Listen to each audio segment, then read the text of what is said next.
Հանուն Հանրապետության կուսակցության առաջնորդ Արման Բաբաջանյանը Facebook իր էջում անդրադարձել է Սամվել Կարապետյանի օտարերկրացի փաստաբան Ռոբերտ Ամստերդամի այն հայտարարությունը, որում նա ասում է, թե Հայաստանին գրոհելու են ամենօրյա ռեժիմով, մինչ Կարապետյանին չազատեն։ Ամստերդամը հայտարարությունն արել է ձեռքը խփելով սեղանին։ Օտարերկրացի փաստաբանի կողմից ներքաղաքական բնույթի հայտարարություն անելն անթույլատրելի է, հակասում է նրա կարգավիճակին։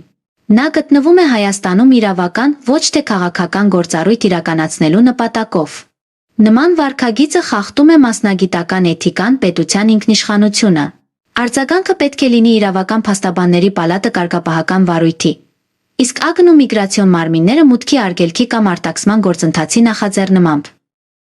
Ես ընդհանրապես չեմ քննարկում Սամվել Կարապետյանին մեղսագրվող արարքներին, մեղադրանքին, իրավաչափությունը։ Նրա փաստաբանները, այդ թվում Ամստերդամը, կարող են պետք է խոսեն այդ մասին։